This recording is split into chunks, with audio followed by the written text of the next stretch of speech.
This show is presented by the 323 Network. You can watch all your favorite 323 friends and shows on the 323 Network YouTube channel, follow us on all social media platforms at 323Reid, and support us as we continue to grow at patreon.com/323Reid. That's 323REID. 10, 9, 8, 7, 6, 5, 4, 3, 2, 1. NFL, you have permission to launch.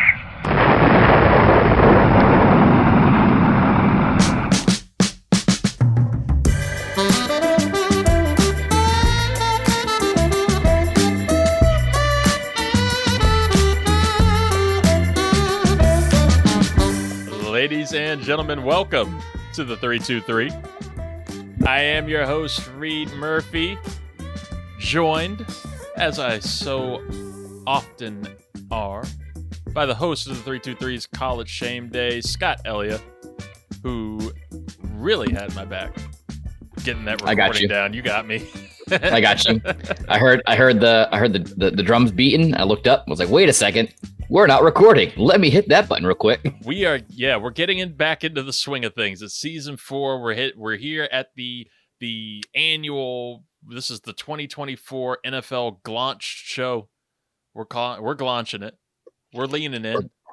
All about the Glaunch. And all about the Glaunch. Like we're in our stride right here. This is our season. This is our time. This is our passion. This is our drive. Where football is nonstop. College football is back. The season is back. Scott said he was going to sit his fat ass down and watch FSU in Dublin last week. And boy, did he.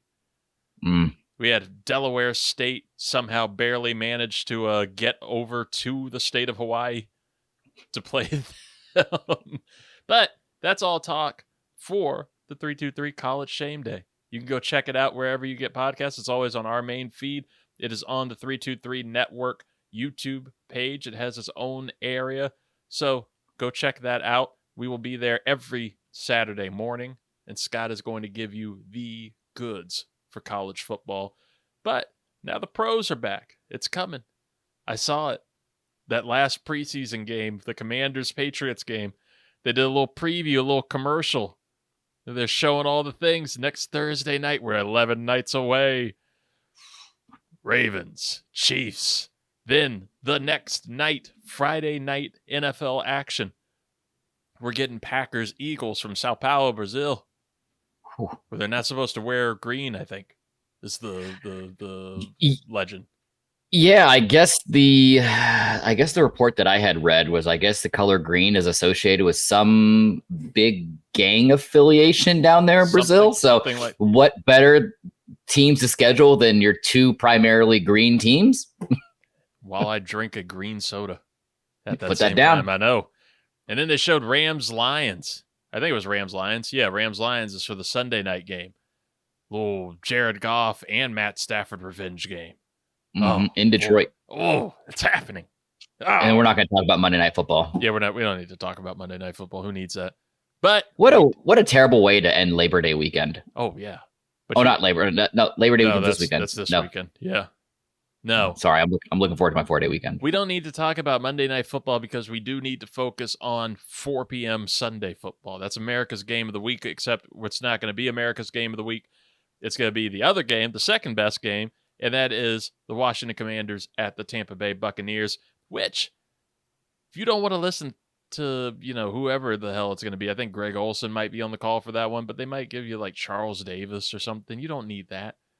Just pop on to the 323 Network YouTube channel or Facebook. So any social media will be live at 4 o'clock that Sunday, the 8th. We will be at Gus's Bar and Grill in Richmond, Virginia. Oh, it's going to be a great time. Me, Scott, Zoo, Angela Panegua, maybe Griffin, maybe Travis. Who knows? We can get some movie talk during the bar. Some probably rabid Browns fans are supposed to be there, so we'll talk to them. It's going to be a wonderful time. You can check us out online there. You can come see us if you want to. Come have a beer with us. Zoo will buy it. He's a working businessman. He can handle it. Yeah, Zoo's currently little peek behind the curtain. He is currently 3 hours behind us right now because he's on the West Coast for a little shindig. And before he went on that flight, he specifically put in our group chat saying, I will buy beers for whomever shows up to the watch party.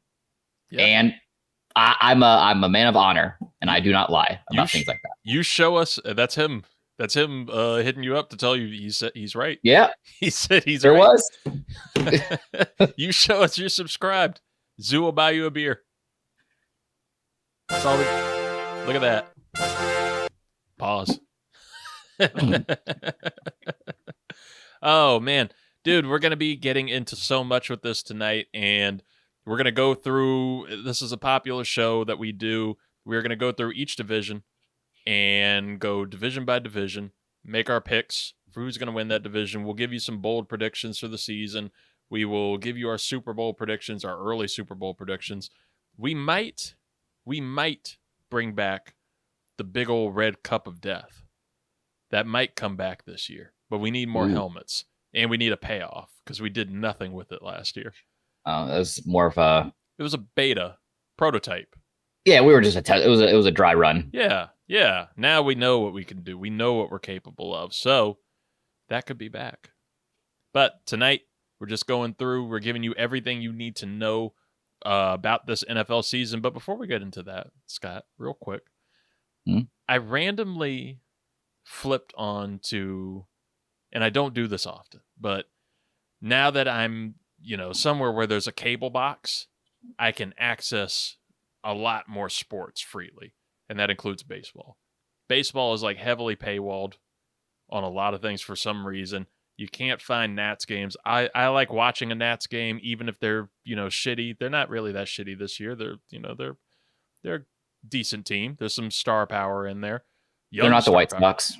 Not the historically bad White Sox. Yes, if you want some sports history, you're having a team that is so shitty it hasn't been this shitty in over a century. Oh my gosh. But the Nats, I turned on a Nats game. They were playing the New York Yankees, right? Good matchup. In DC, looks nice.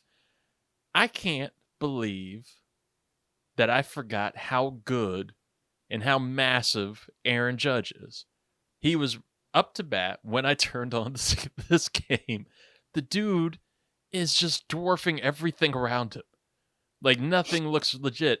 And of course, like, he hits like a fucking great double as soon as it goes. Like, as soon as I turned it on. And what blew my mind is just that if this were the 2000s, like early 2000s or the 90s especially, if this were the 90s, I think Aaron Judge would be like the biggest star in sports. Like, he is this incredibly great player. He has I think a decent amount of personality. And he plays for the Yankees, most importantly. Like, you would think, I think he just got to a 40-40. Maybe that was him. Or maybe that was Ohtani. Both fucking great. But Judge is still doing great. He's having an MVP caliber season. Yet I think he is like maybe, and you have an argument there, maybe the third most famous athlete in his own league, right? Because there's the aforementioned Ohtani, who I think is by far the most famous player in baseball right now, and maybe the most mainstream. And then I would make an argument for second being Bryce Harper still. Like, it was definitely Bryce Harper a few years ago, but I think Bryce Harper could still arguably be the second most famous player, and then Judge, which is crazy to me. Am I crazy for being so like wound up that Aaron Judge is not a bigger star in sports, or is this just like a figure of baseball's zone right now? No, I feel you're not totally off base, because you got to remember, like, in the 90s, the Yankees, I mean, yes, the Yankees still do draw a crowd because they are one of the predominantly most successful sports franchises on the face of the earth. But you got to remember that 90s Yankees team and how dominant they were throughout the whole time, that whole decade. If you threw a figure like Aaron Judge on that team, it would have just propelled him into superstardom, even more than what he is now. Because if you ask any Yankee fan, they think he's the greatest thing on on the planet. Oh, for sure.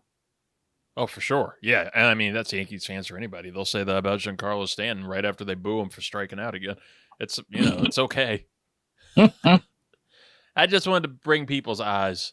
Just have an ear to the ground of baseball. Just get a little close. Don't get too far because it's football time. They've already had their moment. They've lost their chance. It's lost the time. Maybe watch Ohtani.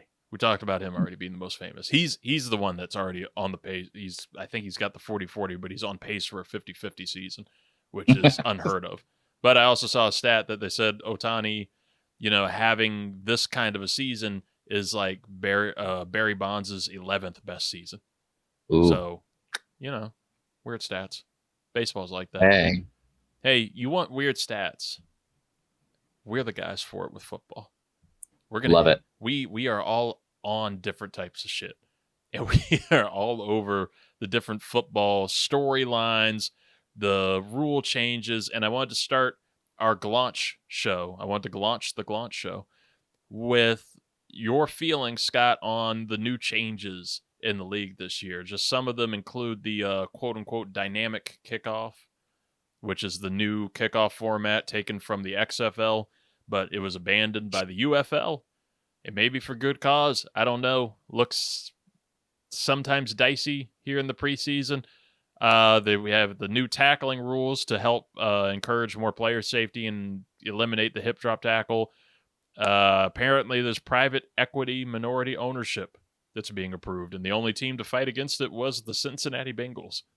So, could have I think a lot of people are afraid it could, lead to something like Saudi Arabia launching, some ownership groups and continuing the sports washing facade that's been going on. So, what are your feelings on all the changes that have come into the league this year? It feels like more than usual. Yeah, I'm not totally worried about the new tackling rule. Because I would read a bunch of articles and watch a lot of interviews with some people more qualified to talk about the NFL, especially when it comes to tackling. And they were saying they don't see it really being a big issue. I am more interested in the whole new dynamic kickoff. I think that's going to provide a little bit more of a spark, especially to something that can really sway a game within the matter of seconds. I think what's the record for NFL for kickoff returns for touchdowns in a year? It's probably like 4. It can't be 4 or 5. It can't be much more than that. But I don't know about Hester. Oh, I'd have to double check that stat. But either way, I think it's going to provide a lot more opportunities for teams to be able to get some sort of points from a kickoff this year. I'm very interested to see that. And then I'll let you dive more into the private equity as far as the ownership goes, because I'm very interested in the financial aspect of that. But another rule change I'm actually excited to see. I think you're going to start seeing the Guardian helmets pick up a lot more steam as the year goes on. I think you're going to see a couple players out there right now, week 1, wearing them, the Guardian caps. But I think by the time the end of the season rolls around, you're going to see a lot more folks wearing them. That's actually a big one that I hadn't even thought about. Yeah, and I think it was DeAndre Swift who was the first person that I saw wear the Guardian cap during a game, during one of the preseason games. And it actually looked, when they first announced it, I was like, oh, it's going to look really goofy during the games. And they said that they had done a lot of design stuff to make it look like the helmets, like the rest of the team helmets, and, kind of look a little smoother. And it did. And it's something that you get used to, and, you would get used to watching, and it ultimately wouldn't matter. And it's much better to keep them safe. That's how they're going to do it. And you'll have some people who will break that trend of, it being uncool or whatever and getting down with it. Like, I would love to see Tua wearing it. I would feel a lot better about Tua. Even a year removed from like he had a fully healthy season last year, but I'm still scared for the dude. 2 years after what happened with him and that concussion. Oh, absolutely. And especially the big guys up front, like your defensive fronts and your offensive linemen, I'm very interested to see how many more of them start wearing them, because, I think that's kind of that position group that doesn't really get talked about a lot when it comes to head injuries, because they're just kind of the the seen and not be heard folk. Yeah. There's nothing flashy about the guys up front. But yeah, I think, players like Tua or anyone who's like really, because, once you have a concussion, the more susceptible you are to having them more in the future. So I'd be very interested to see if this does take off the way I think it's going to, if the NFL does make some sort of mandate for players who've had multiple concussions throughout their career they have to wear them for their own safety.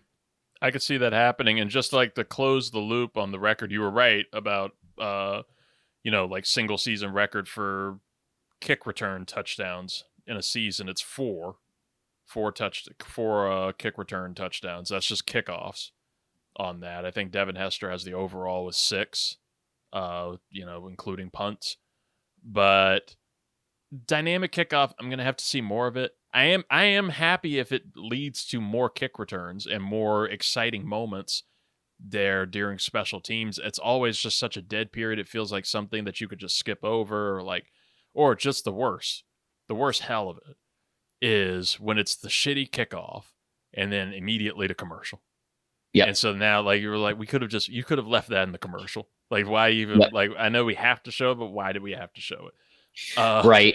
I mean, the only other option that you would have potentially have been doing, and I know they were talking about it, was getting rid of kickoffs completely and just having everyone start on their 20 and just go from there. Cause that's pretty much where everything was going to get fielded anyways, between the 20 and 25. So I think this is a really great way to keep a really exciting aspect of the game intact, but putting a more safer spin on it. Yeah.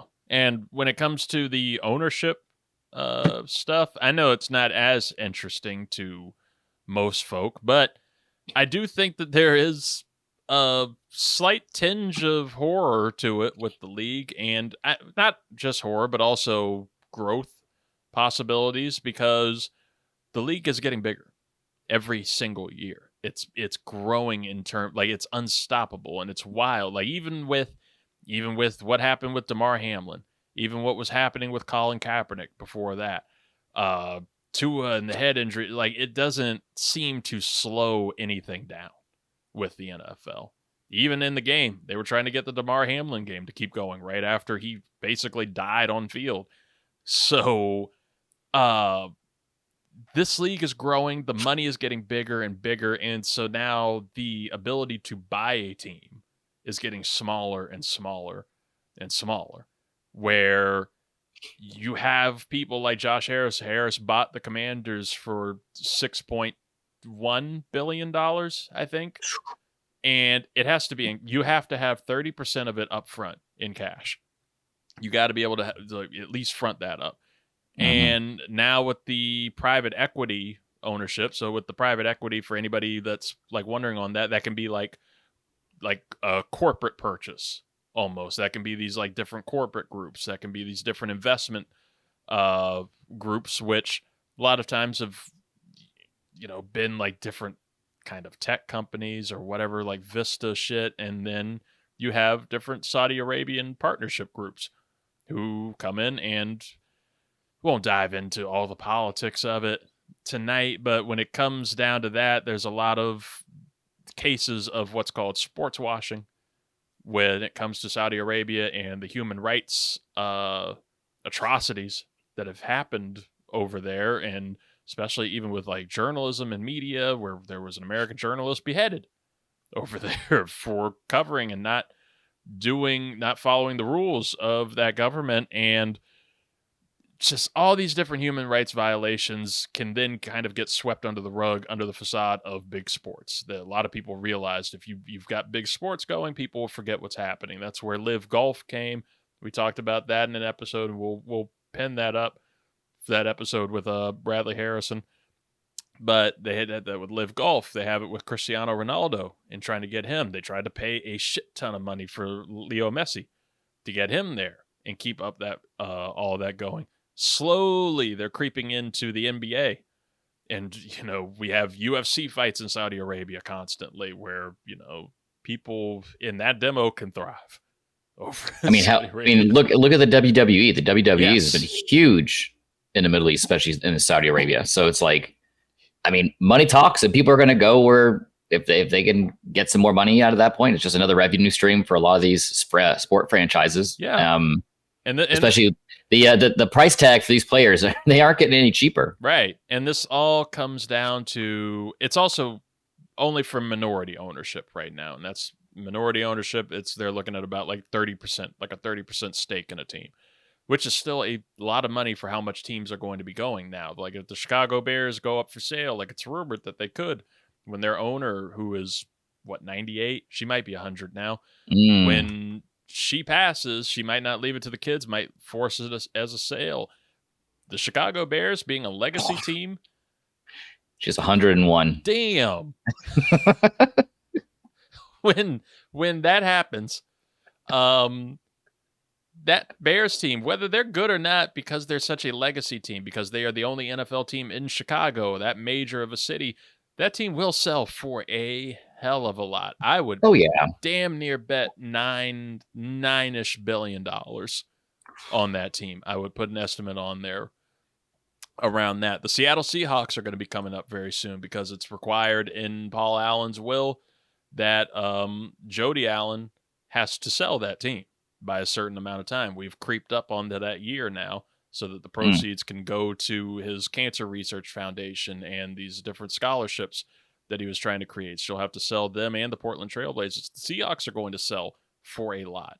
I'm sure that they will sell for more than the Commanders. They'll sell for probably about $7 to $8 billion.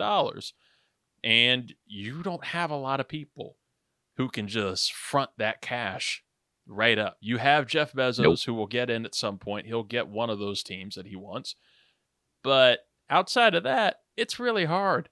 Byron Allen was trying to buy a team for years and could not get the cash. Or you would have to, or like with a lot of these other guys, you have to get a lot of investors to come in with you and front the money to you, and then you have to pay them back. It's rough. It's hard to do. So now you're going to be getting people like these private equity groups who can come in and maybe support somebody else and bump them up. Or you have teams with legacy ownership where those kids that own these teams, example, Mark Davis with the Raiders, are relatively cash poor when it compares to other owners like Jerry Jones or the Waltons in Denver. Mark Davis could use a private equity stake ownership. Like he was trying to get Tom Brady to get an ownership stake in there just so it would boost profits a little bit. But he could use somebody, or the Cincinnati Bengals once they fronted against it. But when Mike Brown dies, that family will probably need a little bit of help on the side to keep things going and to keep stadiums, these luxury state-of-the-art stadiums being built. Which, by the way, I don't know how you feel about it. I love these state-of-the-art stadiums that are coming in, right? But I feel like this is another boomer take of mine. I just want a nice football stadium. Just a good field. Just a good field, good open field. You know, maybe some slightly crappy bleachers in there. You know, the popcorn hot dog guy walking around and everything. We don't need like a fucking Bojangles over there by corner A3 of the stadium. Like, just give me a good... You have to go on a wild goose hunt to go try to find some food. Right. I want shitty pizza stands at every corner that don't cost too much to make, because this is just an open field stadium like Lambeau or something, or the Bears stadium, which they're going to get rid of. No, I'm all for it. And circling back on the Bears, talk about like you said, like these franchises, there's no such thing as a guarantee on returns of investment. It's always a risk, but it seems to be all but a guarantee when it comes to especially NFL franchises. A couple facts and figures for you. The franchise fee was $100 for the Bears. In 1921, the Stanley Starch Company gave Hallis, the team, $5,000 and permission to move the team to Chicago if he would agree to keep the Staleys name for a year. The Staleys won the 1921 league championship. A year later, the team was renamed the Chicago Bears. And now they're going to be worth $9 billion. Dang, they gave him $5,000 too on the side. They paid you money. They paid more to keep What's the inflation on that? You know what? I mean, what's that? So $100 franchise fee. They gave him $5,000. So what's that? $4,900 left? Yeah, $4,900, basically. So, yeah, I mean, that was the family fortune right there at that time and that age. And I mean, like, there are a lot of people who say, like, they just wish that their, like, great-grandfather had just cashed out his fucking bonds or something and bought the New York Giants and just kept that going.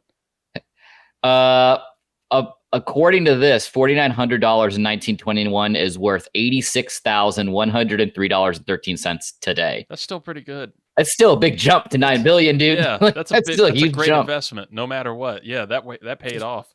That's what we do when we find a time machine. Maybe not you go back to 1921, but I'll go back to 1921. They would never sell it to me. They never sell to you, dude. Can you imagine? The first black owner in the NFL came in 1921. He left the team in 1921 under mysterious circumstances. He just said he left. He just said he just wanted to get out of there. Who knows? I didn't ask any questions.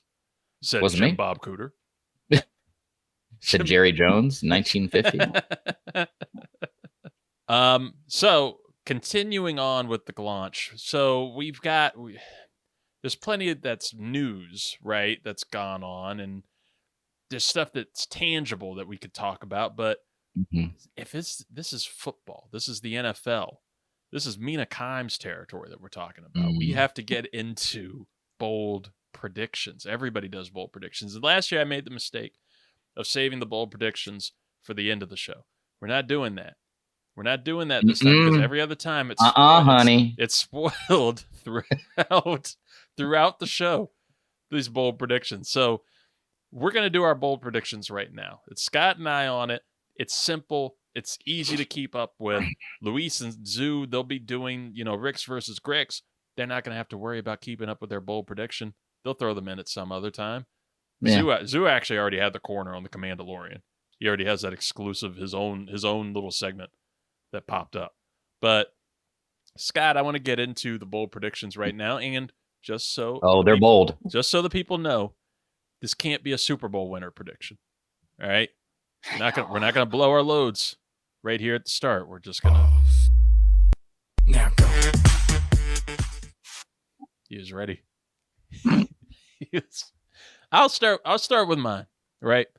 And this is something that I've brought up Cam Newton and the 2011 NFL draft a lot, and how I think that kind of tanked. I think that tanked a lot of quarterbacks' careers and ruined a lot of GMs' jobs, to where you get a great rookie star in Cam Newton who plays unlike any rookie quarterback that you're really expecting to play before that. And Cam lights it up. Andy Dalton lights it up. He was a second-round pick that year. Colin Kaepernick lights it up a little later into the season as a second-round pick from that draft. And then the following year, everybody's still in love with the quarterback, this can't-miss thing, and it accelerates. It accelerates, right? Because that's when Andrew Luck comes in, 2012 draft, number 1. RG3 at number 2. Rookie of the year. And Russell Wilson hits. Nick Foles is in that draft and has some shining moments. Kirk Cousins has some shining moments sitting there behind RG3. Ryan Tannehill was there. Meh. But he played like a rookie quarterback probably should be expected to.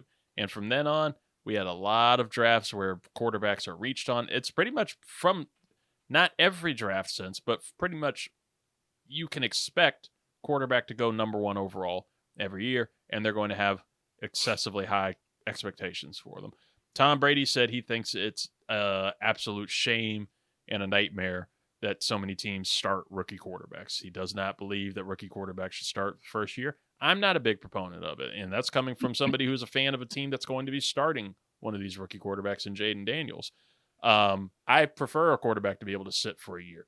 Patriots just announced that Jacoby Brissett's going to start the season for them. Drake May is going to sit at number 2, even though he had a really impressive preseason. It's probably for the best. They're playing really incredibly hard defenses for the first 4 weeks. Drake May will probably come in there second, somewhere after the second month. and maybe light it up, or maybe he sits for a year and really learns, just like Patrick Mahomes was able to do. And that benefited him a shit ton. My prediction here is Caleb Williams and what Caleb Williams is about to present to the NFL and how he's about to launch. I'm going the other way. He's going to Glaunch another Cam Newton-like renaissance of overreacting and reaching for rookie quarterbacks. That's right. This motherfucker here, Caleb Williams, is going to have one of the best rookie seasons of all time. He's going to say, hold my purse. Hold my purse. He's going to say, he's going to have watch this on his nails. He's coming for your ass. He's going to break Cam Newton's records. Caleb Williams is going to break all of the different rookie quarterback records. Cams, RG3s, whoever's got him, he's taking them. And he's going to have a fantastic season. Might not be enough to take the Bears to the playoffs, but I think he will give the Bears a winning season. I think he will. I think he's going into a fantastic space with Keenan Allen, DJ Moore, Rome Odunze as weapons, Cole Kmet at tight end, a pretty decently upgraded O-line, and a defense that has some threats on it. Caleb Williams is going to have a fantastic season, and it's going to cause teams to reach and overreact going into the 2025 NFL draft, which will have some quarterback names to it. But I don't think it's going to give them exactly what they're hoping for. We're already coming off of a year that had C.J. Stroud really massively overperforming as a rookie quarterback. We're going into this year where Caleb Williams will have a record-breaking season. I think Jaden Daniels is going to perform very well for the most part. I think he will perform well. I think Drake May will come in and have some moments. And Bo Nix, I don't know if it's Bo time this year. He might be the Tannehill of this class. Could very well be. But next year, I'm telling you right now, I'm going to book it right now, and you're going to hate hearing this. And this could be nuked by the time this show is released, because the Colorado Buffaloes are playing as we're speaking. They're starting their game right now. So maybe this will all be nuked. But Shedeur Sanders is going to go number 1 overall next year. I'm throwing that out right now. Shedeur Sanders is going number 1 overall because of the Caleb Williams and Jaden Daniels hype. You're going to get Shedeur Sanders at number 1. Dylan Gabriel's coming out. Dylan Gabriel will be there. Let's say Quinn Ewers at number 2. Quinn Ewers is going to have a big year, and just coming from Texas, if he gets them into the playoff and has some success there, people have been watching him for a long time. He's a savvy vet of college football. I can see Quinn Ewers. It's just going to be a lot of quarterbacks who I think are mid at best. Shedeur Sanders, Shedeur Sanders has talent, and it's literally in his DNA, but I don't think he's that great. I don't think he's number 1 overall pick great, but we've overvalued the position so much that that's where we're going to be. We're going to end up in one of those years, a humbling year, where Shedeur Sanders is going to be the number 1 overall pick for the New York Giants next year, and it's going to blow up. It's going to blow up in their face. Quinn Ewers. Pause. Now go. Quinn Ewers will be just about the same. Jalen Milroe, if he goes in, just about the same. I don't like it. I don't like what Caleb Williams is about to do. I don't like what Jaden Daniels is about to do. I'm just happy I have him. I'm happy I'm one of the teams that has him. I like it. That's a pretty bold statement. I'm trying to figure out what direction I want to go in, because we're on the talk of mediocre quarterbacks. I think I'm going to stay on the mediocre quarterback route for a second. Through 50 games, Trevor Lawrence has posted 11,700 yards. He's thrown for 58 touchdowns, 39 picks. So his touchdown interception ratio is 1.5. Average yard per attempt is 6.7. Through the same 50-game career start, there's another quarterback that had 11,800 yards. Pass touchdown interception ratio was 1.4, threw for 74 and 53. And his average yard per attempt was 7.5. Reid, do you want to take a stab in the dark at whom I'm comparing Trevor Lawrence to? There's there's no way it's Gardner Minshew, is it? No. It is also one-time great quarterback for the Jacksonville Jaguars, Blake Bortles. So going back to the statement that you made that when quarterbacks are drafted so high, it almost gives them an inflated value almost because a team spent such a high draft capital on a specific position, right, that they're kind of getting a pass. Yes, he's going to end up getting paid by the Jags. I get that. He signed the extension, blah, blah, blah, blah, blah, blah. But if the Jags were so easy to pivot away from Bortles, which in my opinion are maybe not head and shoulders above Trevor Lawrence's stats, but it's definitely comparable. In that same draft, you saw the likes of Zach Wilson, Trey Lance, Justin Fields, Mac Jones, and then later on Kyle Trask, Kellen Mond, Davis Mills, who haven't seen the field, and Trey Lance doesn't know how to keep the ball off of the field. But even when you compare it to the three, Justin Fields, I'll throw Zach Wilson in there, and then Mac Jones, I mean, their stats aren't totally off base. I mean, yeah, Trevor Lawrence is going to have vastly higher passing yards than Justin Fields because Justin Fields is more of a mobile quarterback. You see that clearly because Justin Fields has almost 1,500 yards more rushing than Trevor Lawrence does. But the other quarterback at the tail end of that conversation is Mac Jones. I mean, through 42 games, he's thrown 8,900 yards. He's rushed for 300. I mean, he's not the most mobile quarterback. He can hit the gritty when he wants to, which is nice. But this is leading me into the conversation that at some point this season, not because of injury, Mac Jones will take over for quarterback for the Jacksonville Jaguars due to sub-average play from Trevor Lawrence. Dang. Mac Jones taking the starting spot from Trevor Lawrence. That's a bold prediction. Hey, this is the Glaunch show. That's right. We gotta go bold. We Glaunch. I actually like that a lot. I do like that a lot. I'm of the belief. I want the Jaguars to have a good season. I like it when the Jaguars are good for some reason. I like Dougie P, their coach Doug Peterson, and I like Trevor Lawrence. Like I wanted Trevor Lawrence to hit those expectations, just because as much as I hated Clemson, I did enjoy watching Trevor Lawrence play for them, and I was happy to see him go to the league.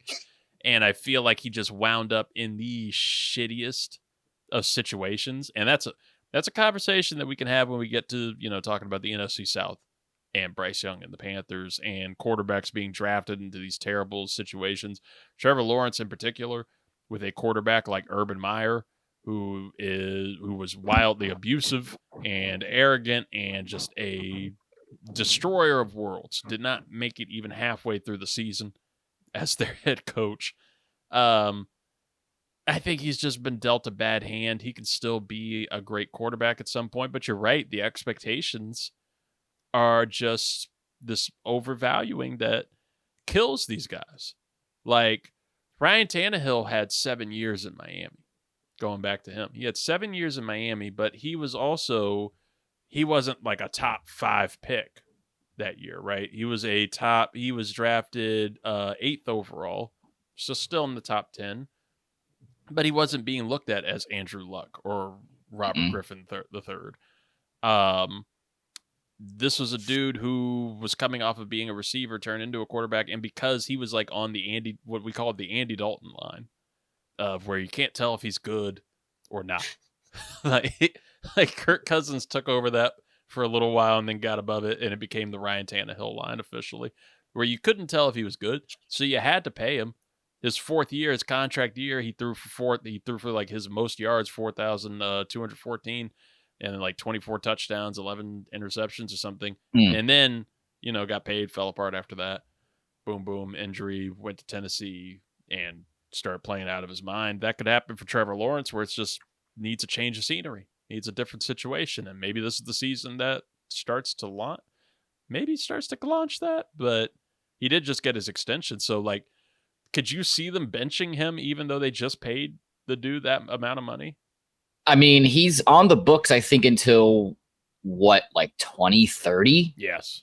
I'm pretty sure like he got paid. He got a huge extension. I think there's a potential out I think in like after the 28 season, I think if I looked at that contract the right way earlier. But I could see them sitting him as a way to light a fire under his ass. I think because he's been the de facto untouchable number one quarterback there in Jacksonville for as long as he's been there, having somebody behind him as a Mac Jones, even though Mac Jones isn't anything special either, it should do enough to try to help him along a little bit. And hey, sometimes you need to have a breakdown to be able to figure it out. It's true. It's very, very true. And just getting Mac Jones like that's a dude who was a Pro Bowler. He did make a Pro Bowl. I mean, granted, Tyler Huntley made the Pro Bowl too. He's third string quarterback for the Browns now, but it's what happens. That's somebody that you can get in there to light under their ass. That's a good bold prediction. And you brought up Tyler Huntley really quick. Can we pour one out for him really quick?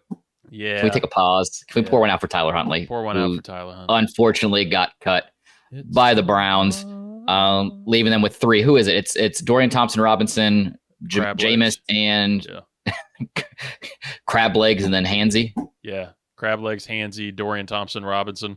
It's just somehow that poor dude. He must be weird. There's got to be something to him if he's fitting into that quarterback room of Deshaun and Jameis. Oh, with Dorian Thompson-Robinson? Yeah. Uh-huh. I mean, the name alone is a mouthful. Yeah. He probably, I could see him wearing like Willy Wonka suits. Allegedly. I don't know anything about him. Jameis likes mouthful crab legs. Deshaun likes giving mouthfuls. Who knows? Pause. Now go. But I'm excited to hear what your second bold prediction is going to be. That was I blew my load on that. Pause. Now go. I like that it's just both going. No, my second was the draft prediction. And somehow I just segued into a 2025 draft prediction. Well, my next bold prediction has they're all interconnected bold predictions. So it's one massive. They all tied. I can give another one that kind of, I guess it leads it. It will segue a little bit. The Houston Texans, Scott. They're not going to make the playoffs this year. Ooh, wow! I think you really rely on an AR-15 over there. I think they are just missing it by a little bit. They're just like Maxwell Smart, miss it by that much. And what's a team that I like to compare them to? I wanted to compare them earlier to the Oklahoma City Thunder. But this young, scrappy team that's kind of they're all young, really trying to figure it out, get it all together. Might have some type of veteran name in there to help them out. And that be Stephon Diggs. But I'm actually going to make that more of the I'm going to make them more of the Minnesota Timberwolves or Memphis Grizzlies of sort, where there's some young star power there. There's huge potential with the team, but they're trying to get it together. They're merging in some older veteran pieces to try and make this happen or generate a championship run, but they got to take their lumps. They got to get humbled. This is a sophomore year for not only CJ Stroud, but head coach D'Amico Ryans and so many of their other pieces on this team. Will Anderson, of course. I think they're going to take a lump this year. They're going to hit a bit of a sophomore slump. They'll still finish with 9 to 10 wins, but they're still going to miss the playoffs. Just something to light them up. That Oklahoma City Thunder team comparison could look more that way towards Indianapolis, but I'm not going to give anything away. I love it. I don't want to give away the big piece to this bold prediction, so I will just say the Dallas Cowboys will be missing the playoffs, and they will be drafting Shedeur Sanders at quarterback. No. Yep, it's gonna happen. Look, Dax. Look, they just re-signed CeeDee Lamb. He got his bag. I believe Micah Parsons is also kind of on that fringe to try to get a payday. Dax Dak is due up to get a payday, but if you're Jerry Jones, you're going to want to make sure to pay your defensive stud as much as you can because it's really hard to find playmakers like that on the defensive side of the ball. And Jerry's looking for a splash. He's looking for something that's going to sell tickets. Dak hasn't been able to get it done. And I will even go further of saying that Dak Prescott is going to stay in the NFC East. Ooh. Next year. I bet I know where. Take a stab at it. It's probably the team I thought Shedeur Sanders was going to. Yep. Mm-hmm. Man, that would be such a Jerry Jones pick. Shedeur Sanders. His dumbass would probably try to get him to wear like number 21 at quarterback just to follow some traditions. Yeah, and I mean, it's like, and it's not even just on the play of Dak, but, you know, their running back room is crickets. Quiet. I mean, they got Zeke back cool. Yeah. This team would have been, they just got Dalvin. They just signed Dalvin to a little bit of a contract. So this team would have been amazing like 10 years ago. It is the most mid committee I've ever seen. I saw a meme earlier. I meant to send it to you and Zoo, but it was a little short video clip of when the like Jerry Rice, Dan Marino, and Emmitt Smith were dressed up in their jerseys, and it was like when Dalvin Cook comes to Dallas and meets up with Zeke and Dak. But other than that, I mean, the NFC's it's not getting any easier, and Dak isn't as mobile as he hoped he once was. You know, and it's just they're gonna miss the playoffs, and I could even be as bold to say that Mike McCarthy won't even be there after Halloween. Ooh, okay. Would you want to call it the first coach fired? No, I'm reserving that specifically for Dennis Allen. I damn too. Fuck that guy. Just throwing the players under the bus at all times. You know that he lost that locker room, especially last year when they got Jamal Williams that touchdown later on in the season, and then came out and started talking illy about them not going into victory formation. And I don't know. It's just you listen to his press conferences, and he just seems like the biggest douche. Like, he doesn't care about the players. He doesn't care about what's going on. He loves Taysom Hill, though. I will say that. Yeah. Him some Taysom. I'm pretty sure if he could, he'd throw him on defense at some point too. You know what Dennis Allen is? To me, he is exactly what we talked about with these like college dynasty coaches getting teams and then falling apart. We talked about this on Shame Day, where they get a team and they just kind of inherit it. And so they inherited a winning culture and a winning team for a couple of years, and then it starts to fall apart when it really becomes their team and it really becomes their blueprint. Then like Sean Payton, like he was Sean Payton's guy. He inherited Sean Payton's team. He inherited Sean Payton's culture. And the further along he gets, the further away from the playoffs that team gets, and the further away they get. Like he ran off Jameis Winston. Like, what are you going to, like, Jameis was a culture guy in that locker room. You could have he stayed there to be a backup when he could have been going to compete somewhere else. Like, and you lost that dude. Yeah, it's going to fall apart this year. Bad. Now, you know, and that's actually a really good comp, because the comp that I always gave him is him and Taysom remind me of that father-son coach-player duo. Like, it's all your fault, not my little boy Taysom. It could never be his fault. It's your fault that we're not winning. Yep. My final bold prediction, just as we segue into AFC picks here. Jim Harbaugh left Michigan, kind of like how Donald Trump is trying to run for president to escape charges and suspensions and stuff and all these penalties. Jim Harbaugh got away from Michigan in college football to the safety of the NFL and got to the Chargers head coaching job. And I think that he will have a tenure there. Like, this isn't going to be like a one and done season. It's way too much investment and money. But I think that Jim Harbaugh's Chargers in this first year are going to be competing for the number 1 overall pick. Ooh. I think Jim Harbaugh in his first season with LA, it's going to be a little bit of a transition. Rough. It's going to be maybe a 4-win season. I just don't. I hate the talent level on that team. I don't like the reliance on Lad McConkey. Who's a good lad. He's a good lad. Him and Quentin Johnson as your top 2 receivers in year 1 of this regime. Don't like it. Don't like the running back situation where I think it's J.K. Dobbins and Gus Edwards. Yeah. Going for running back there when we're talking about that committee. O-line's decent.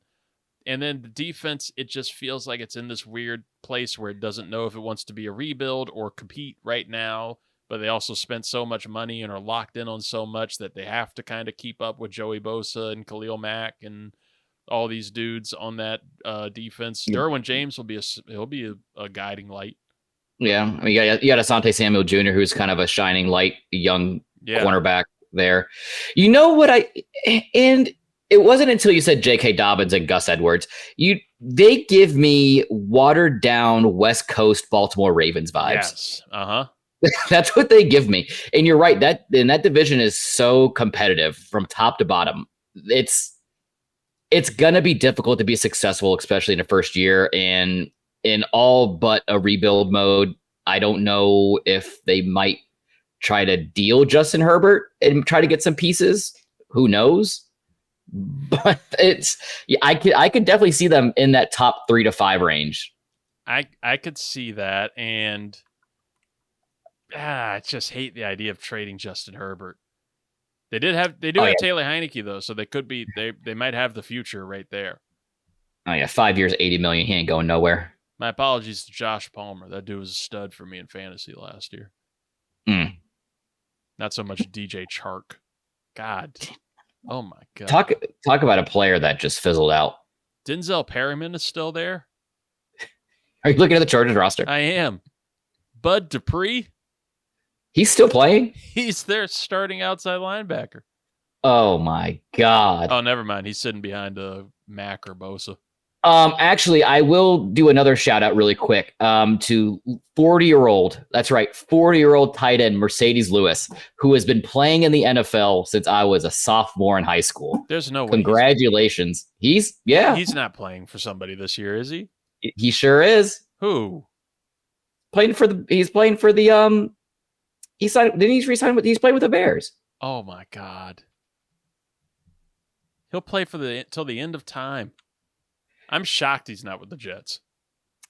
I'm gonna say too that he was in that 2006 draft, and if you want some notable names that were part of that 2006 NFL draft, Vince Young, Vernon Davis, Jay Cutler, like these players, like how is he still going?